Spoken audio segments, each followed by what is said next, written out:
Hello everyone and welcome back. In today's video we are going to discuss some more important concepts based on the topic noun. But before I begin, I request all of you to subscribe to the channel and press the beautiful bell icon there and you will get notified about all the upcoming lessons. Noun की जो पहली video थी उसमें हम लोगों ने noun के बहुत ही बेसिक कॉन्सेप्ट को डिस्कस किया था और आज की इस वीडियो में हम लोग सीखने वाले हैं उन्हीं के आगे के कॉन्सेप्ट्स को। तो एक टर्म मैंने वहां पे यूज किया था अनकाउंटेबल नाउन। आपको अगर याद हो, there was a term uncountable noun. This is called uncountable noun. अब ये अनकाउंटेबल नाउन हमारे कितने तरह के होते हैं? देखिए, एक तो ये होता है मटेरियल, दूसरा ये क्या हो सकता है आपका abstract noun हो सकता है. If you talk about the use of uncountable noun, it can be abstract and it can be material also. ये अब्स्ट्रैक्ट भी हो सकता है, ये मटेरियल भी हो सकता है. मटेरियल का मतलब ये है कि जो फिजिकल वर्ल्ड में एग्जिस्ट करे, अब्स्ट्रैक्ट का मतलब ये है कि जो फिजिकल वर्ल्ड में एग्जिस्ट ना करे. मटेरियल नाउन की हम मात्रा बताते हैं. We talk about the quantity of material noun. ये हम क्वांटिटी बताने के लिए यूज करते हैं. क्वांटिटी इसकी मात्रा, इसे मेजर कर सकते हैं, गिन नहीं सकते. गिन तो हम अब्स्ट्रैक्ट नाउन को भी नहीं सकते हैं, लेकिन ये मात्रा नहीं, ये क्या बताता है? डिग्री बताता है. डिग्री मतलब इसकी डिग्री बताई जाती है, इसकी हद बताई जाती है. आइए जरा समझने की कोशिश करते हैं. मैं आप लोगों के सामने कुछ डिटर्मिनर्स लिखना चाहता हूँ इन्हीं कॉन्सेप्ट को समझाने के लिए. डिटर्मिनर्स क्या है पहले मैं समझा दूँ. एडजेक्टिव्स क्या है, डिटर्मिनर्स क्या है, इनके डिफरेंस को पहले समझा लूँ, फिर आगे बढ़ता हूँ. ठीक है ना. देखें आप, जैसे डिटर्मिनर की अगर मैंने बात की, डिटर्मिनर, तो जो भी डिटर्मिनर्स होते हैं ये नाउन के साथ आते हैं. तो कई बार आपने देखा होगा कि एडजेक्टिव्स भी होते हैं, तो बहुत बार एडजेक्टिव्स भी नाउन के साथ आते हैं. तो हम पहचानेंगे कैसे कि किस वर्ड को डिटर्मिनर कहा जाए और किस वर्ड को एडजेक्टिव कहा जाए. ये पहचानना बहुत ज़्यादा जरूरी है. आज की जो ये क्लास मैं आपको बताने जा रहा हूँ, इसमें डिटर्मिनर और एडजेक्टिव के डिफरेंस को बताऊंगा. एडजेक्टिव टॉपिक नहीं पढ़ रहे हैं हम, लेकिन चूंकि नाउन पढ़ रहे हैं तो नाउन कहीं ना कहीं कुछ हद तक एडजेक्टिव से रिलेटेड होता है, इसलिए हमें एडजेक्टिव को जानना चाहिए. अब एडजेक्टिव ही क्यों जानना चाहिए? क्योंकि यहाँ पे हमें जो सीखना है वो सीखना है डिटर्मिनर को. तो एक मन में डाउट तो आ ही जाता है कि what is the difference between determiner and adjective. मैंने क्या बताया कि डिटर्मिनर्स, जो भी डिटर्मिनर होते हैं, दे कम बिफोर नाउन्स. ये नाउन के पहले आते हैं. ये क्या करते हैं? ये भी नाउन के पहले भी आते हैं और भी कई जगह आते हैं. ये क्या करते हैं? एडिशनल इंफॉर्मेशन देते हैं आपको. Additional information. हमें कैसे पता चलेगा वो एडिशनल इंफॉर्मेशन है? एक क्वेश्चन पूछना पड़ेगा आपको उस वर्ड में, what kind of.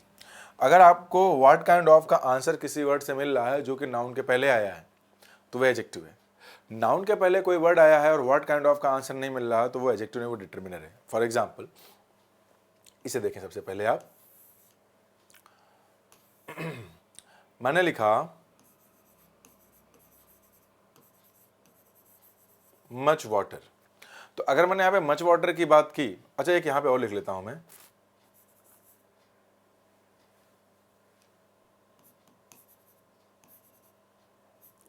Dirty water. ठीक है, मैंने एक जगह यूज किया है मच वाटर, मैंने दूसरी जगह यूज किया है डर्टी वाटर. तो ये जो वाटर है, वाटर, ठीक है, ये नाउन है, एक अनकाउंटेबल नाउन है क्योंकि मटेरियल नाउन है. ये भी एक अनकाउंटेबल नाउन है क्योंकि मटेरियल नाउन है. इसके पहले देखिए एक वर्ड आया है, इसके पहले भी देखिए एक वर्ड आया है. अब हम कैसे पहचानेंगे कि नाउन के पहले आने वाले वर्ड को एडजेक्टिव बोले या नाउन के पहले आने वाले वर्ड को डिटर्मिनर बोले? तो बड़ा ही आसान है पहचानना.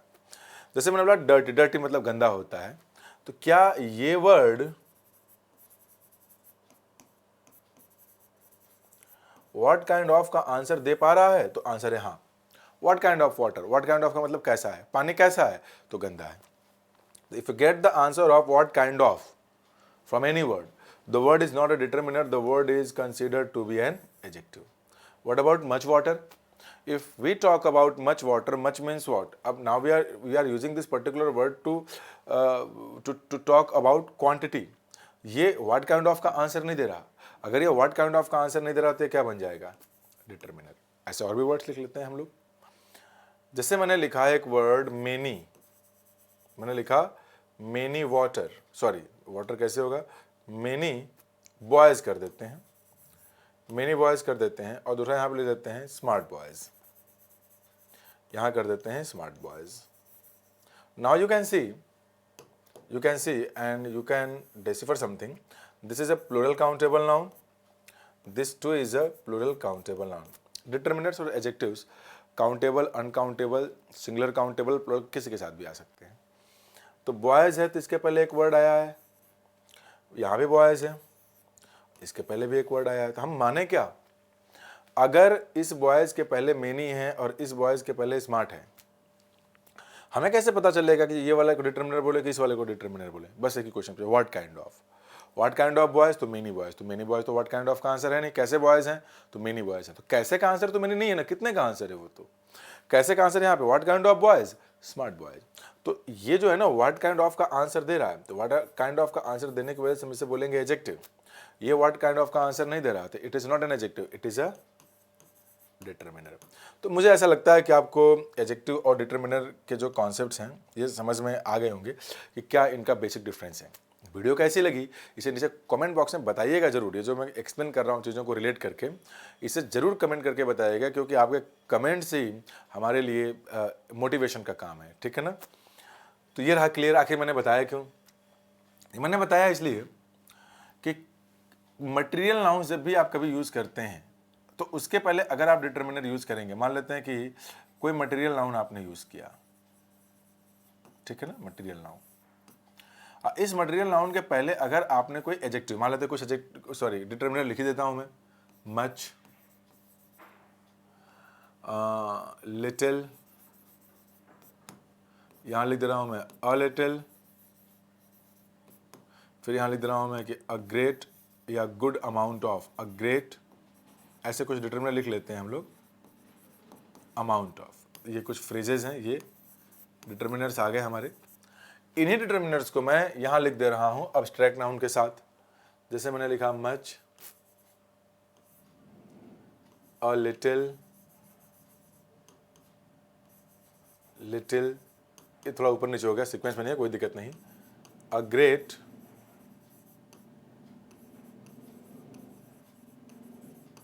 Amount of. डिटर्मिनर्स हैं सारे के सारे ये। इनके बाद मैं लिख दे रहा हूं अब्स्ट्रैक्ट नाउन,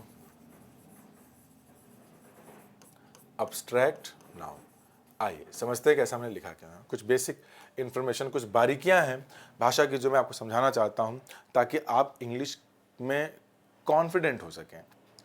आपको इस योग्य बनना है कि किसी भी तरह का पेपर आए, कोई भी एग्जाम का पेपर आए, इंग्लिश भी कहीं भी लिखा रहता है हम पढ़ के समझें, वो सिखाने की कोशिश कर रहा मैं। देखिए डिटर्मिनर तो दोनों में सेम है, much, little, a great amount of, much, little, a great amount of. लेकिन इन डिटर्मिनर्स, ये डिटर्मिनर्स हमेशा जब भी आएंगे ना सिर्फ अनकाउंटेबल नाउन के साथ ही आएंगे, ये काउंटेबल के साथ नहीं आ सकते। अब ये अनकाउंटेबल नाउन के साथ आने वाले डिटर्मिनर्स हैं, तो जब ये डिटर्मिनर्स किसी मटेरियल नाउन के साथ आएंगे तो इनका नाम हो जाएगा डिटर्मिनर ऑफ क्वांटिटी। इनका नाम क्या बन जाएगा? डिटर्मिनर ऑफ क्वांटिटी, क्योंकि ये मात्रा बताएंगे, ये मात्रा बताने वाले डिटर्मिनर्स होते हैं, क्योंकि मटेरियल नाउन की मात्रा बताते हैं, क्वांटिटी बताते हैं। जबकि जो अब्स्ट्रैक्ट नाउन्स होते हैं वो तो फिजिकल वर्ल्ड में एग्जिस्ट नहीं करते हैं। जब वो एग्जिस्ट नहीं करते हैं तो वह डिटर्मिनर्स इनके साथ आएंगे, लेकिन इनका नाम डिटर्मिनर ऑफ क्वांटिटी नहीं होगा, डिटर्मिनर ऑफ डिग्री हो जाएगा। क्या बोलेंगे इसे हम? Determiner of degree. इन्हें हम क्या बोलेंगे? डिटर्मिनर ऑफ डिग्री बोलेंगे। तो मुझे ऐसा लगता है कि आप determiner of quantity and determiner of degree का अंतर समझ गए हैं। तो डिटर्मिनर्स ध्यान रखिएगा।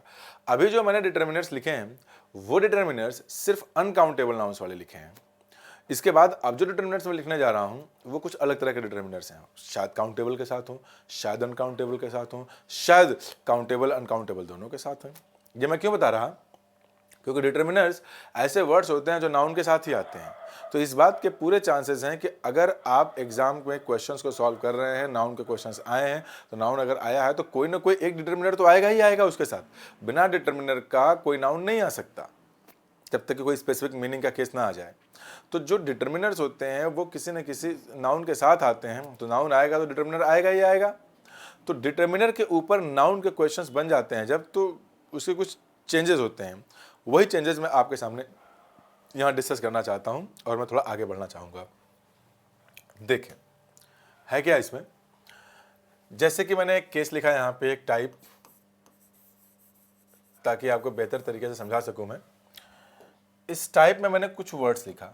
क्या वर्ड लिखा मैंने, देखिए। एक मैंने लिखा मेनी, दूसरा मैंने लिखा several, the second word is several, तीसरा मैं लिख लेता हूं अ लार्ज,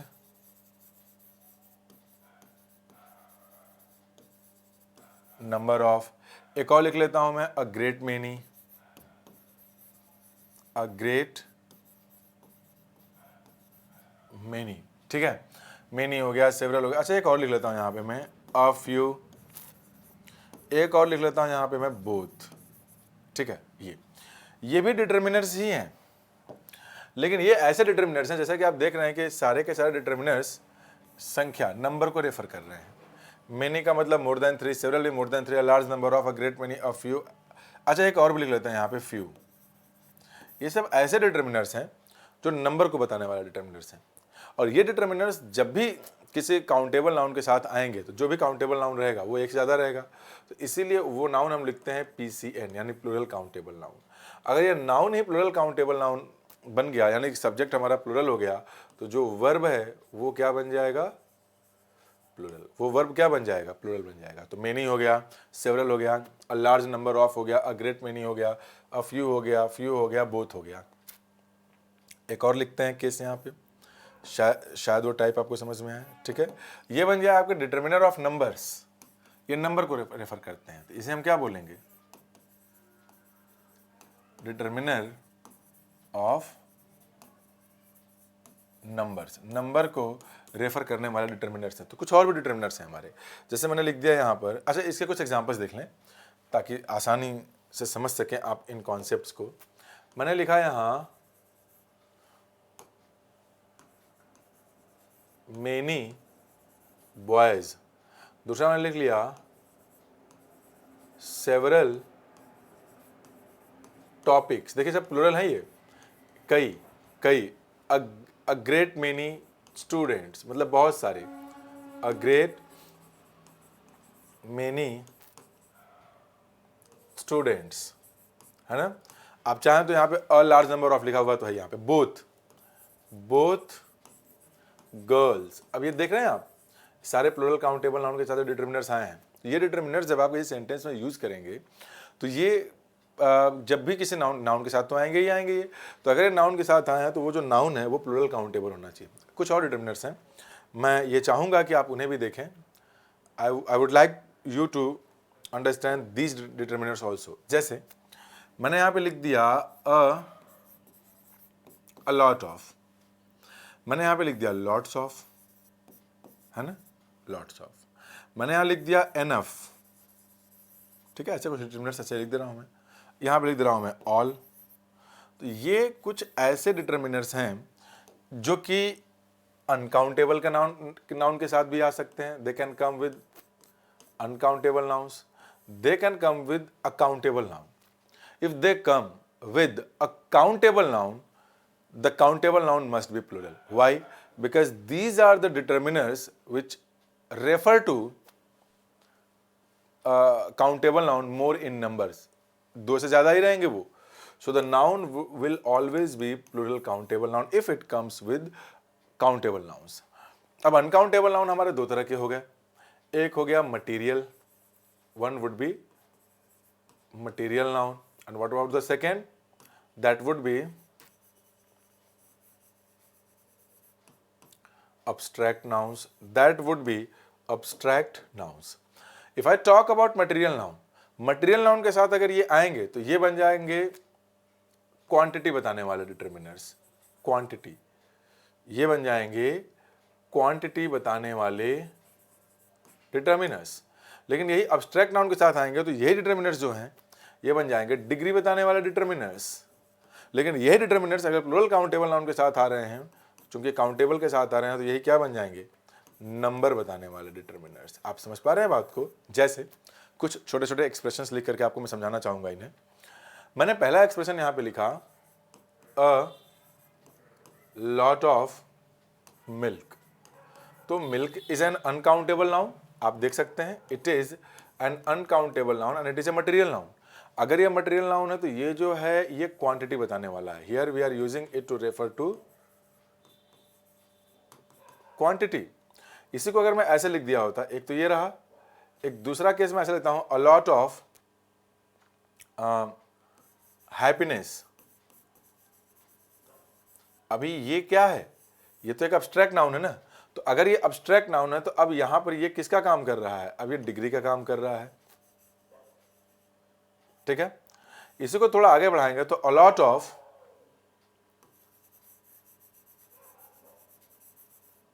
स्टूडेंट्स। ये जो अ लॉट ऑफ स्टूडेंट्स आपने बोला, तब ये प्लूरल काउंटेबल नाउन है, तो यहीं पर ये क्या बता रहा है, अब नंबर। यहां पर ये क्या बता रहा है, नंबर बता रहा है। ये हमारे कुछ डिटर्मिनर्स हैं जो आपको जानने चाहिए। ऐसे ही मैं आपके सामने कुछ और डिटर्मिनर्स का जिक्र करना चाहूंगा, बिकॉज दे आर इंपॉर्टेंट, और आप शायद उसमें कंफ्यूज्ड भी हो सकते हैं। अगर मैं उनके टाइप की बात करूं, जैसे कि एक वर्ड है आपका सम, दूसरा वर्ड है एनी। तो शायद आप ऐसा जानते हो कि सम को हिंदी में कुछ कहते हैं, एनी को हम कोई कहते हैं, तो ऐसे पढ़ेंगे तो दिक्कत आएगी। ठीक है, काफ़ी हद तक ये काम करता है, लेकिन ऐसे ना पढ़ें। आई वुड सजेस्ट कि आप ऐसे ना पढ़ें। सम और एनी, मैं जो बताने जा रहा हूँ समझिएगा उसको। सम और एनी दोनों का मतलब सेम है। सेंटेंस के नेचर पर डिफाइड के बेसिस पे हम डिसाइड करते हैं when to use some and when to use any. अभी कब सम यूज करना है, कब एनी यूज करना है, we are not learning that. Will learn the difference between some and any in the topic adjective, वहां पे हम इसे पढ़ेंगे। यहां मैं बताना चाह रहा हूं कि इनके साथ नाउन कैसे कैसे आ सकते हैं, क्योंकि डिटर्मिनर्स हैं। तो अगर ये डिटर्मिनर्स हैं तो नाउन तो आएगा ही आएगा इसके साथ। तो इसके साथ भी हम अनकाउंटेबल नाउन यूज कर सकते हैं, इनके साथ भी हम प्लूरल काउंटेबल नाउन यूज कर सकते हैं, और दोनों के साथ ही हम सिंगुलर काउंटेबल नाउन भी यूज कर सकते हैं। आइए मैं आपको इसे समझाने की कोशिश करता हूं। जैसे कि मैंने लिखा सम वाटर, ये भी सही है। मैंने लिखा एनी वाटर, ये भी सही है। डिपेंड करेगा सेंटेंस का नेचर। अब ये क्या डिफरेंसेस हैं इनके, सीखना ही आगे हमें, अभी तो बेसिक सीख रहे हैं पूरा का पूरा। मैंने लिखा सम एनी गर्ल्स, ये एनी के साथ भी प्लूरल सही है, सम के साथ भी प्लूरल सही है। सम एनी गर्ल, सिंगुलर भी सही है दोनों के साथ। अब हमें ये पता करना है कि सिंगुलर कब आएगा, हमें ये पता करना है कि ये कब आएगा, और हमें ये पता करना है कि ये कब आएगा। तो धीरे धीरे आगे आने वाली क्लासेस हम इन्हें डिटेल में सीखेंगे। ठीक है, ये रहे डिटर्मिनर से रिलेटेड कुछ कॉन्सेप्ट्स। अब मैं आप लोगों को नाउन से रिलेटेड, जो अनकाउंटेबल नाउन है, उससे रिलेटेड कुछ रिजल्ट्स के बारे में बताने जा रहा हूं। इन रिजल्ट्स को आपको सीखना है, इन्हें याद रखना है, क्योंकि इन्हीं रिजल्ट्स को मैं बार बार आगे यूज करूंगा। ठीक है ना, रिजल्ट। तो रिजल्ट नंबर 1 क्या है, इसे देखिए। पहला जो अनकाउंटेबल नाउन्स है, लिख लीजिए किस पे बेस्ड है ये, अनकाउंटेबल नाउन्स पर बेस्ड हैं। यानी we are going to talk about material, है ना, ये अब्स्ट्रैक्ट। हम मटेरियल और अब्स्ट्रैक्ट नाउन्स के बारे में बात करने जा रहे हैं। तो इससे कुछ रिजल्ट्स हैं, 3 रिजल्ट्स हैं जो बहुत ही इंपॉर्टेंट रिजल्ट्स हैं। ये बार बार आपको पेपर में देखने को मिलेंगे, तो इनको पहले लिखा देता हूं मैं, फिर इसके बाद इनके क्वेश्चंस को सॉल्व करना हम लोग शुरू करेंगे। ठीक है ना, चलिए आगे बढ़ते हैं इसमें। अब पहला लिखा, वी कांट यूज एनी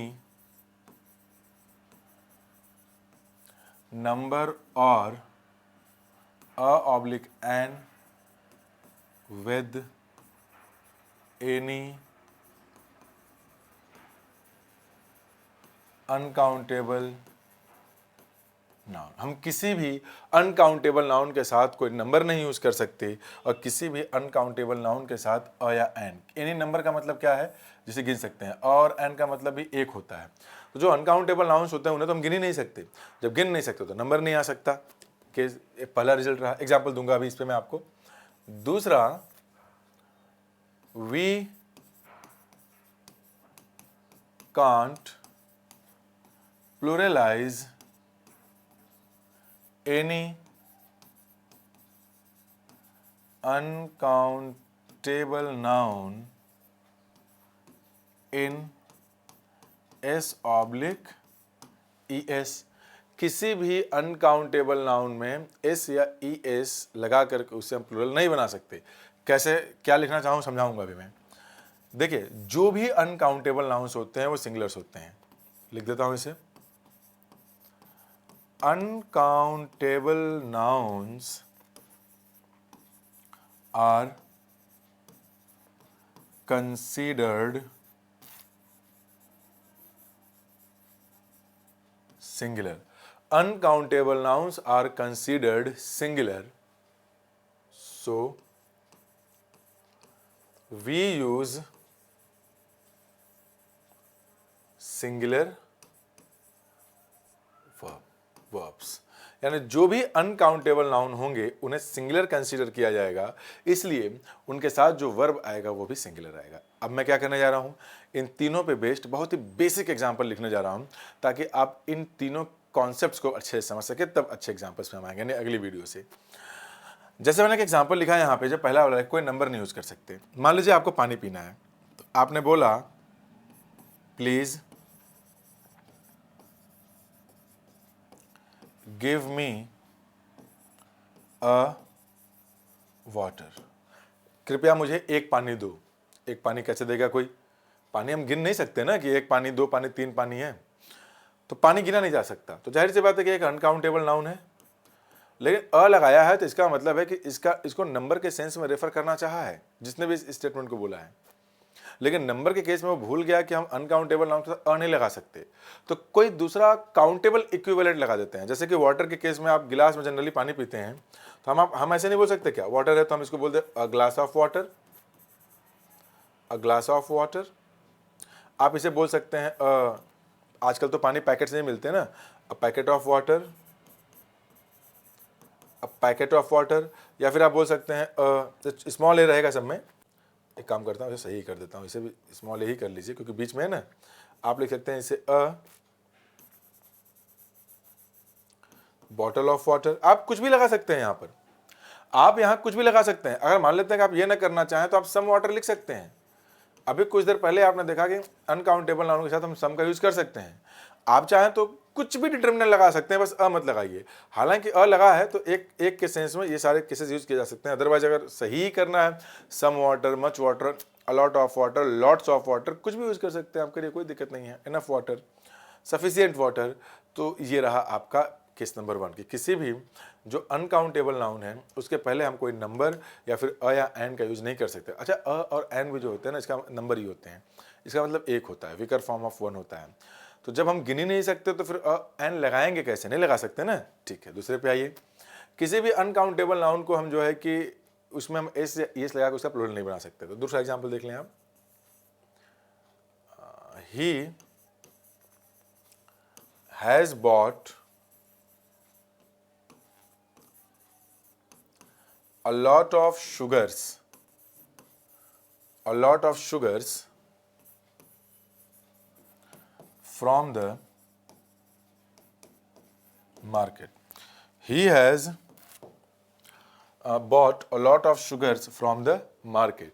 तो जो ये a lot of sugars from the market है, इसके बारे में अगर हम बात करें, a lot of sugars from the market, तो ये a lot of एक ऐसा डिटर्मिनर है जो काउंटेबल के साथ भी आ सकता है। मतलब काउंटेबल है तो a lot of का मतलब एक से ज़्यादा, तो प्लूरल नाउन होगा। अनकाउंटेबल के साथ भी आ सकता है, किसी के साथ भी आ सकता है। तो जो ये शुगर्स लिखा गया है, sugar is a material noun, हम शुगर गिन नहीं सकते। तो किसी भी अनकाउंटेबल नाउन में जनरली हमारा पैटर्न तो यही होता है ना कि किसी भी नाउन के एंड में एस या ई एस लगा करके हम उसे प्लूरल बना देते हैं। But with uncountable noun we can not apply this particular property. Why? Because using a number, pluralising a noun is a property of countable noun. किसी भी नाउन को बहुवचन बनाने की जो प्रक्रिया है वो अनकाउंटेबल नाउन्स की नहीं होती है, वो काउंटेबल नाउन्स की होती है। क्यों काउंटेबल नाउन्स की होती है? क्योंकि आप उसे प्लूरल फॉर्म में तभी तो लिख रहे हैं जब वो एक से ज्यादा है। जब वो एक से ज़्यादा होगा तो काउंटेबल होगा, अनकाउंटेबल तो गिन ही नहीं सकते आप, तो कैसे उसका सिंगुलर क्या प्लूरल, वो तो अनकाउंटेबल है तो सिंगुलर ही कंसिडर किया जाता है। एक ध्यान ये दीजिएगा, किसी भी अनकाउंटेबल नाउन में ऐसे यस नहीं लगाएंगे। एक तीसरा एग्जाम्पल लिखता हूं मैं, a lot of milk have been wasted. अब यहां देखें, ये तीसरे वाले पे बेस्ड है। जो भी अनकाउंटेबल नाउन्स होते हैं ये तो हमेशा सिंगुलर ही कंसीडर किए जाते हैं। अब चाहे अनकाउंटेबल के साथ अलॉट ऑफ लगा दें, लॉट्स ऑफ लगा दें, मच लगा दें, सम लगा दें, एनी, चाहे जो लगा दें आप, ये सिंगुलर है। तो किसी भी अनकाउंटेबल नाउन के साथ जो वर्ब हम यूज़ करते हैं, अगर उसको अनकाउंटेबल की तरह से यूज़ करते हैं तो सिंगुलर यूज़ करते हैं। और हैव और हैज़ में जो सिंगुलर वर्ड होता है वो हैव नहीं होता, वो हैज़ होता है। तो मुझे ऐसा लगता है कि आपको मैं जो है अनकाउंटेबल नाउन के तीनों रिजल्ट्स समझा पाया। अब मैं आप लोगों को कुछ और बताने जा रहा हूं। क्या बताने जा रहा हूं जरा देखिएगा, वो है आपका अनकाउंटेबल रिलेटेड नाउन से रिलेटेड कुछ बातें। जैसे कि मेरा हेयर देख रहे हैं आप, हेयर, कुछ छोटी छोटी बातें जो आपको जाननी चाहिए। हेयर कौन सा नाउन है? हेयर, हेयर है ना, हेयर, ये सिंथेटिक मटेरियल होता है, सिंथेटिक मटेरियल। कुछ छोटी छोटी बातें जो आप लोग पूछते हैं, कुछ डाउट्स होते हैं, तो सिंथेटिक मटेरियल मतलब ये एक मटेरियल नाउन है। तो जैसे कि मेरे हेयर हैं, आपको ब्लैक दिख रहे होंगे, तो मैंने बोला कि मेरे बाल काले हैं, तो इफ़ आई से कि मेरे बाल काले हैं, तो यहाँ पर जो ये बाल टर्म मैंने यूज़ किया है बाल, हेयर के लिए, तो हेयर अगर काले हैं तो यहाँ पे एक दो बाल के बारे में बात हुई तो एज अ होल की बात हुई है, एज अ होल यानी पूरे पूरे की बात हुई है। तो जब ये पूरे पूरे की बात होती है ना, तो ये आपका अनकाउंटेबल नाउन होता है, ठीक है ना। जैसे मैंने क्या लिखा, माई हेयर्स आर ब्लैक, मान लेते हैं मैंने ऐसे लिखा, माई हेयर्स आर ब्लैक। तो जैसे ही बोला गया माई हेयर्स, तो ये पूरे बालों की बात हो गई। जब पूरे बाल की बात हो रही है तो इट मीन्स हम इसे अब एज अ होल ले रहे हैं। अगर एज अ होल ले रहे हैं तो हमें इसे क्या लिखना पड़ेगा, हेयर, क्योंकि अनकाउंटेबल मटेरियल नाउन माना जाएगा। अब यही सिंगुलर हो गया जब किसी भी अनकाउंटेबल नाउन के साथ वर्ब सिंगुलर यूज करेंगे, ठीक है। मान लेते हैं कि मेरे बाल हैं, मैंने निकल गया, कितने निकले, 2 निकले। तो जब जैसे कि बाल हैं, बिल्कुल पतले हैं, थिन है एंड लॉन्ग है, तो कोई भी ऐसी चीज़ जो बिल्कुल थिन हो और लॉन्ग हो, तो उसको अगर एक का सेंस देना हो ना, तो आप ऐसे बोलेंगे। काउंटेबल इक्विवेलेंट के लिए जो सही तरीका है, a strand of hair. What do we call it? A strand of hair. A strand of का मतलब बिल्कुल वही अ है, सही तरीका ही होगा। जैसे कि बिजली के इलेक्ट्रिक वायर्स होते हैं, इलेक्ट्रिक वायर्स को जब आप ऐसे ब्रेक करेंगे तो उसके अंदर पतले पतले लंबे लंबे कुछ लपेटे हुए होते हैं, वो भी उसको एक तार तो आप बोलेंगे नहीं, वो उस तार के अंदर के कुछ पार्ट है, तो लंबा और पतला अगर कुछ भी है तो आप बोल सकते हैं a strand of hair, a strand of wire, wire wire होगा यहाँ पे तार का। अ स्ट्रैंड ऑफ वायर का मतलब उस तार के अंदर का जो है वो सारी चीजें। आगे देखिए, 2 अगर बताना है और हटा करके उसको 2 कर दीजिए, यहीं लिख दीजिए इसे 2। अब स्ट्रैंड भी नहीं होगा, प्लूरल हो जाएगा वो, स्ट्रैंड्स ऑफ हेयर। ये कुछ बेसिक बातें हैं, सब जानने हैं आपको। ऐसे 2 स्ट्रैंड्स ऑफ वायर हो जाएगा। ये रहा हेयर के बारे में, ठीक है। तो एक केस तो ये रहा आपका, जहां पे कि हमने हेयर के बारे में जाना। आप लोग तारों के बारे में बात करते हैं, जो स्टार होते हैं। स्टार क्या है, काउंटेबल है या अनकाउंटेबल? तो शायद ज्यादातर बच्चे जानते हो वो अनकाउंटेबल है। नहीं, स्टार्स काउंटेबल होते हैं, काउंटेबल, ठीक है ना। अब भाई मैं आपको 2 बातें समझाता हूं। एक टर्म समझाता हूं मैं अनकाउंटेबल, और दूसरा टर्म समझाता हूं मैं इनडेफिनिट, ठीक है। आपको अब समझाता हूं कि अनकाउंटेबल और इनडेफिनिट में अंतर क्या है। अनकाउंटेबल का मतलब ये है जिसे हम गिन ही नहीं सकते हैं। जैसे आपका हो गया अनकाउंटेबल का मतलब वाटर हो गया, मिल्क हो गया, कॉटन हो गया, नहीं गिन सकते, वो अनकाउंट मतलब उसको गिनना संभव ही नहीं है। मैंने बोला इनडेफिनिट, तो इनडेफिनिट का मतलब ये है कि जिस नाउन के बारे में हम बात कर रहे हैं वो काउंटेबल तो है, उसे गिना जा सकता है, लेकिन उसका एग्जैक्ट नंबर क्या है ना, ये हमें पता नहीं। फॉर एग्जाम्पल, स्टार्स की अगर आप बात करो तो स्टार्स गिनते हैं ना आप, 1 2 3 4 5 ऐसे करके, लेकिन पूरे कितने ही तो गिन नहीं पाते आप इनडेफिनिट। माघ मेला लगा है इलाहाबाद प्रयागराज में, अभी बहुत लोग आ रहे हैं, श्रद्धालु लोग। आप बोलेंगे अरे बहुत सारे लोग हैं, अब कितने लोग हैं अगर आप नहीं गिन पाए तो एक अनुमानता नंबर लगा देगा, बहुत सारे लोग आए थे। तो लोग तो काउंटेबल है ना, लोग काउंटेबल हैं, लेकिन आपको संख्या नहीं पता तो वो क्या बन जाएंगे, इनडेफिनेट। तो स्टार्स काउंटेबल नाउन्स होते हैं उसे, लेकिन उनकी संख्या इनडेफिनेट होती है, ये नहीं होता है। ये बात आई थिंक आप लोग समझ पा रहे होंगे। ये काउंटेबल अनकाउंटेबल के टर्म्स को आपको सीखना चाहिए। वैसे ही मैंने एक टर्म यहाँ पे यूज कर लिया, स्टार हो गया, हेयर हो गया, एयर। एयर एक वर्ड होता है, एयर, जैसे आप लोग हवा कहते हैं। इसको किस कैटेगरी में रखेंगे आप? मटेरियल की कैटेगरी में रखेंगे या एब्स्ट्रैक्ट की कैटेगरी में रखेंगे? इसे आप लोग किस कैटेगरी में रखेंगे, मटेरियल या एब्स्ट्रैक्ट? हो सकता है आप में से ज़्यादातर लोग ये बोल दें कि एब्स्ट्रैक्ट, क्योंकि आंखें देखने से तो आंखों को थोड़े देखना है, फिजिकल वर्ल्ड में एग्जिस्ट तो करता ही है ना। ये गलत है, ये मटेरियल नाउन है। देखिए समझते हैं इसे, ये क्यों मटेरियल नाउन है, इस बात को भी समझ लेते हैं। आप लोगों ने फिजिक्स में एक टर्म पढ़ा होगा, मेजरमेंट। मेजरमेंट, ठीक है ना। आपने फिजिक्स में एक टर्म पढ़ा होगा, वो टर्म है आपका मेजरमेंट। अगर आपने मेजरमेंट की बात की तो मेजरमेंट किसका किया जा सकता है? जिसमें मास हो, मतलब द्रव्यमान हो जिसका, और जो स्पेस ऑक्यूपाई करे, इट मीन्स जगह घेरे। एयर में ये दोनों प्रॉपर्टी है। तो जिसमें मास है वो अब्स्ट्रैक्ट तो हो नहीं सकता, जिसमें जगह है, जो जगह घेर रहा है वो अब्स्ट्रैक्ट तो हो नहीं सकता, क्योंकि अब्स्ट्रैक्ट होता तो जगह ही नहीं घेरता। तो एयर एक मटेरियल नाउन है क्योंकि इसमें ये दोनों ही प्रॉपर्टी है। टायर ट्यूब का अगर आप एग्जांपल लें, टायर ट्यूब का होता है ना, साइकिल के टायर वगैरह, आप जब उसे पंपिंग करते हैं, जब उसमें हवा भर लेते हैं तो वो फूल जाता है। क्यों फूल जाता है? कि एयर के जो पार्टिकल्स होते हैं अपने जगह को घेरते हैं, स्पेस भी ऑक्यूपाई करते हैं। बैरोमीटर से आप एयर प्रेशर भी मेजर करने की कोशिश करते हैं। तो air is not an abstract noun, air is a material noun. I hope कि आपको ये सारी चीज़ें समझ में आ रही होंगी कि ये मैं क्या बताने की यहाँ कोशिश कर रहा हूँ आप लोगों को, ठीक है। आइए थोड़ी और बातें समझते हैं। इसमें हम बहुत सारी बातें हैं, छोटी छोटी कुछ बातें हैं कि अगर आप इनको सीख जाएंगे तो आपको आगे काम करना थोड़ा आसान हो जाएगा, ठीक है। अब मैंने यहाँ पे एक और वर्ड लिख दिया, वो है फर्नीचर, ठीक है। इनका जिक्र अभी आगे हमें करना है। अभी तो मैं थोड़ा धीरे धीरे आप लोगों को माहौल बनाने की कोशिश कर रहा हूँ कि आखिर ये है क्या। समझ में आई बात? फर्नीचर की अगर मैं बात करूँ, क्या है फर्नीचर? इसको आप किस कैटेगरी में रखेंगे? कॉमन, मटेरियल, या फिर एब्स्ट्रैक्ट? किस करें? ऐसे बहुत सारे वर्ड्स हैं, लेकिन आपको मैं ये कुछ एक्सप्लेनेशन करके कॉन्सेप्ट में लाने की कोशिश कर रहा हूँ कि पहले आप कुछ चीज़ें जान जाएंगे, तो जब इनके मेन कॉन्सेप्ट बेस्ड क्वेश्चंस का मैं डिस्कशन आप लोगों के सामने करूंगा तो आप कंफ्यूज नहीं होंगे, चीज़ों को सीखना थोड़ा आसान हो जाएगा। इस वजह से इसे बता रहा हूँ मैं। फर्नीचर अगर आप सोचते हैं कॉमन नाउन है तो ये हो नहीं सकता, ठीक है। फर्नीचर को अगर आप सोचते हैं कि मटेरियल नाउन है तो ये भी नहीं हो सकता। फर्नीचर अब्स्ट्रैक्ट नाउन है। अभी आपको थोड़ा अजीब लगेगा, लेकिन मैं इसे जस्टिफाई कर सकता हूँ। आइए इसे जस्टिफाई करने की मैं कोशिश करता हूँ। जैसे कॉमन नाउन की बात किया जाए तो कॉमन नाउन्स क्या होते हैं? काउंटेबल होते हैं। काउंटेबल, तो क्या फर्नीचर गिन सकते हैं आप? नहीं गिन सकते। आप बोलेंगे सर गिन सकते हैं। आप बोलेंगे सर मैं दुकान पे गया था, फर्नीचर खरीद के लाया तो टेबल खरीद के लेके चला आया, इसका नाम तो टेबल है, फर्नीचर तो है नहीं। तो जो टेबल है, चेयर है, सोफा है, अलमीरा है, बेड है, ये सब जो खरीद के आप ले आते हैं ना, these are the types of furnitures.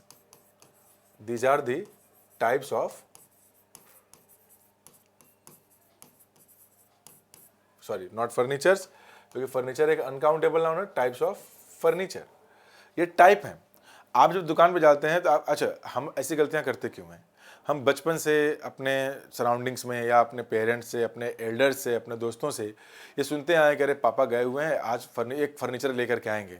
जब वो दुकान पे जाते हैं तो दुकानदार को बोलते हैं कि भाई साहब जरा एक फर्नीचर दिखा दीजिए। तो एक फर्नीचर दिखा दीजिए, दिखाते दिखाते दिखाते ये वर्ड इतनी बार ये सेंटेंस में रिपीट हो गया कि हमको एक फर्नीचर ही सही लगने लगा और हम उसे काउंटेबल की तरह ट्रीट करने लगे। तो दुकानदार भी तो पूछता है ना फर्नीचर में क्या दिखाएं, तो आप बोलते हैं chair. You are there to purchase a type of furniture, not a furniture, a type of furniture. And what is that type? In case if you are choosing a chair, the chair is a type of furniture. Chair, तो furniture है क्या? Furniture is a generalised collective name, एक general रूप से दिया गया एक नाम है, एक कलेक्टिव नेम है जो कि सिर्फ दिमाग में एग्जिस्ट करता है, रियल लाइफ में वो एग्जिस्ट नहीं करता है। अगर वो रियल लाइफ में एग्जिस्ट नहीं करता है तो जाहिर सी बात है कि अब जो फर्नीचर है वो आपका अब्स्ट्रैक्ट नाउन है, वो मटेरियल नाउन नहीं है, क्योंकि अगर फर्नीचर कॉमन नाउन होता तो आप उसे गिन सकते, फर्नीचर गिन नहीं सकते। मटेरियल होता तब आप बोलेंगे चेयर, मटेरियल गिन नहीं सकते तो चेयर तो गिन पा रहे हैं आप बोल रहे हैं सोफा, सोफा गिन ले रहे हैं तो मटेरियल हो नहीं सकता, तो अब्स्ट्रैक्ट नाउन है ये। तो टाइप्स ऑफ फर्नीचर्स, हम जो है टाइप्स ऑफ फर्नीचर को खरीदने की कोशिश करते हैं। तो ऐसे बहुत सारी चीज़ें हैं जो हमें सीखनी है, जो कि मैं आपको धीरे धीरे आगे आने वाली क्लासेस में सिखाऊंगा। अभी मैं कुछ बातें समझाना चाहता हूँ। तो ऐसे नाउन्स जो अनकाउंटेबल होते हैं, ऐसे नाउन्स जो क्या होते हैं, अनकाउंटेबल होते हैं। तो इन अनकाउंटेबल नाउन्स को सीखने के लिए हमें क्या करना होता है, इनको अगर काउंटेबल इक्विवेलेंट बताना होता है तो इसके सिंगुलर को बताने के लिए 1 2 3 4 हम कोई नंबर नहीं यूज करते। इसके सिंगुलर को बताने के लिए कुछ फ्रेजेस होते हैं वो यूज करते हैं। जैसे मैं कुछ लिखता हूं यहां पे, a piece of, a type of, an कर लेते हैं, article of, an item of, a loaf of. कल वाली क्लास में अगर इसे डिटेल में पढ़ेंगे हम लोग। अ स्लाइस ऑफ, इसका मतलब टुकड़ा होता है। अ बिट ऑफ, ऐसे बहुत सारे हो सकते हैं। इन्हीं को अगर एक से ज्यादा के सेंस में यूज करना हो तो अ हटा दीजिए। जो भी नंबर होगा आपको तो पता होगा ही ना कि कितने नंबर की आप बात कर रहे हैं, तो अ हटाएंगे तो मान लेते हैं जो भी नंबर आएगा वो मोर देन 1 ही होगा। तो यहाँ पे पीस की जगह क्या हो जाएगा, पीसेस हो जाएगा, बस pieces of, types of, articles of, items of, एक मिनट, लोफ नहीं होगा, वो बनेगा लोव्स, LOAVES, लो इसका टुकड़ा होता है। स्लाइस है ना, तो वो बनेगा स्लाइसेस ऑफ, इसका मतलब टुकड़ा ही है। बिट्स ऑफ, बिट टुकड़ा। इनके एग्जांपल्स हम देखेंगे, आप बिल्कुल परेशान मत होइएगा। इन सब के एग्जांपल्स हम बड़े डिटेल में देखेंगे आगे आने वाले टाइम में। अभी आगे जो डिटेल में चीज़ें हमें पढ़नी है उनसे रिलेटेड कुछ बेसिक कॉन्सेप्ट्स आपके साथ डिस्कस कर रहा हूँ। जब आप ये सीख जाएंगे तो आगे की क्लास को मुझे समझाना बड़ा ही आसान हो जाएगा, and you will really enjoy the class. तो ये हमारे रहे कुछ कॉन्सेप्ट। अच्छा देखिए, एयर से रिलेटेड एक और बात बताना चाहूँगा मैं, जो एयर अभी मैं डिस्कस कर रहा था, दिमाग में आया मेरे। आपने नोटिस किया होगा कि जो कोल्ड ड्रिंक के बॉटल्स होते हैं, कोल्ड ड्रिंक के बॉटल्स होते हैं ना, कोल्ड ड्रिंक का बॉटल, उसको जब आप शेक करते हैं, शेक ऐसे बोल के ऐसे शेक करते हैं ना, जब आप इसे शेक करते हैं और ढक्कन खोलते हैं तो एयर बबल्स बाहर आते हैं। क्यों? क्योंकि एयर के जो पार्टिकल्स होते हैं वो अपने स्पेस को ऑक्यूपाई करना शुरू करते हैं, बॉटल में नहीं मिलता तो निकल के बाहर चले जाते हैं। समझ पा रहे हैं बात को आप लोग? तो air is not an abstract noun, air is a material noun. ये मटेरियल नाउन्स होते हैं। अब बात आती है कि हमें अब इसमें क्या क्या पढ़ना है। तो अभी तक जो हम लोगों ने देखा, नाउन से रिलेटेड जिन छोटे छोटे कॉन्सेप्ट्स की हमें रिक्वायरमेंट है हम लोगों ने उनको देखा। हमने इसमें ये समझा कि आखिर नाउन को पढ़ना है तो नाउन से रिलेटेड क्या क्या चीज़ें हैं, और किसी वर्ड के फेस वैल्यू यानी कि वर्ड दिख कैसे रहा है इसके बेसिस पे हमें नहीं डिसाइड करना है कि वो जो वर्ड है उसके पार्ट ऑफ स्पीच क्या है, वो सेंटेंस में यूज़ कैसे हो रहा है, हमें उस पर डिसाइड करना है। जैसे पहले वीडियो में हम लोगों ने क्या देखा था, आई के बारे में, कि I am the 9th letter of English alphabet. तो गलत था ना, वो आई एम नहीं होना चाहिए था, वो आई इज़ होना चाहिए था, क्योंकि वहाँ का आई एक नाउन प्रोनाउन नहीं था, वो एक नाउन था। ठीक है, तो मैं ये उम्मीद करता हूँ कि all of you have enjoyed the video, and this brings me to the end of another lesson. This is how we should learn this concepts. समझ में आ गई बात? आपको ऐसे ही पढ़ना है, धीरे धीरे पढ़ते रहिए। पूरा वीडियो लग कैसा रहा है नीचे कमेंट बॉक्स में ज़रूर बताइए, और वीडियो को अगर चैनल को अभी सब्सक्राइब नहीं किया है तो सब्सक्राइब कर दीजिए, ताकि जितने भी नोटिफिकेशंस हैं आप तक सबसे पहले पहुँचे अगर मैं कोई नई वीडियो बनाऊँ तो। इसके अलावा और क्या बोलूँ मैं, वीडियो को लाइक नहीं किया तो लाइक कर दीजिए, दोस्तों के साथ शेयर कीजिए। Thank you very much, bye bye.